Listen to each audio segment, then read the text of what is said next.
এ বিষয়ে আরো খবর জানাতে এই মুহূর্তে আমাদের সাথে সরাসরি যুক্ত হচ্ছেন সহকর্মী মোহাইমেনুল অপু।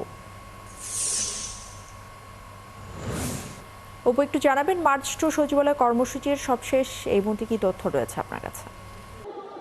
আজকে তৃতীয় দিনের মতো এমপিওভুক্ত শিক্ষকদের যে আন্দোলন সেটি কিন্তু চলছে। তারা কেন্দ্রীয় শহীদ মিনারে অবস্থান এখন পর্যন্ত করে যাচ্ছেন। বিকাল 4টায় তারা সচিবালয় অভিমুখে মার্চ টু সচিবালয় কর্মসূচি পালন করার কথা রয়েছে। তারা সরকারকে বিকাল 4টা পর্যন্ত সময় বেঁধে দিয়েছিল। এখন পর্যন্ত সরকার থেকে সে ধরনের কোনো আশ্বাস না পাওয়ায় কিন্তু তারা বিকাল 4টার দিকে সচিবালয় অভিমুখে যেতে পারেন, এমনটি কিন্তু তারা আমাদের বলেছেন।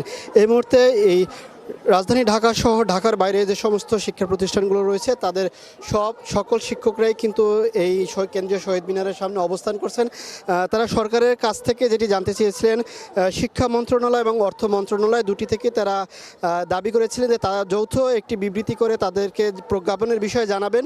সেই বিষয়টি কিন্তু ইতিমধ্যে এখন পর্যন্ত তারা পরিষ্কার করে জানাননি, সেহেতু তারা তাদের যে পূর্বে দুপুর 12টার দিকে তারা যেটি বলেছেন যে 4টার ভিতরে না জানালে তারা বিকাল 4টার দিকে সচিবালয় অভিমুখে তারা মার্চ টু সচিবালয় কর্মসূচি পালন করবেন।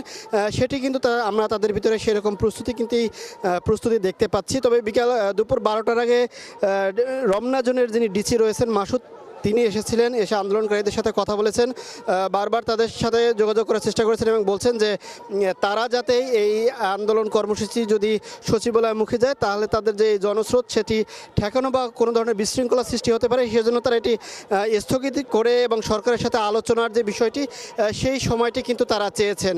এবং প্রায় ঘণ্টাখানেকের মধ্যেই কিন্তু এই মার্চ টু সচিবালয় সেটি শুরু হতে পারে, এমনটা কিন্তু আমরা এই শিক্ষকদের সংগঠনদের যে নেতৃবৃন্দ রয়েছে তারা কিন্তু আমাদেরকে জানিয়েছেন।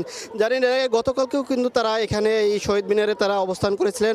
তার আগের দিন প্রেস ক্লাবের সামনে তারা পুলিশের লাঠিচার্জে আহত হওয়ার পরেও কিন্তু তারা এই 3 দিন ধরে টানা কেন্দ্রীয় শহীদ মিনারের সামনে অবস্থান করছেন। আমরা সকাল থেকে এই কেন্দ্রীয় শহীদ মিনারের সামনে ছিলাম। আমরা যেটি দেখেছি যারা ছিলেন তারা তো ছিলেনই। আপনাকে ধন্যবাদ আমাদের সাথে যুক্ত হবার জন্য। দর্শক, মার্চ টু সচিবালয় এই কর্মসূচির সবশেষ খবরাখবর আমাদেরকে জানাচ্ছিলেন সহকর্মী মোহাইমেনুল অপু।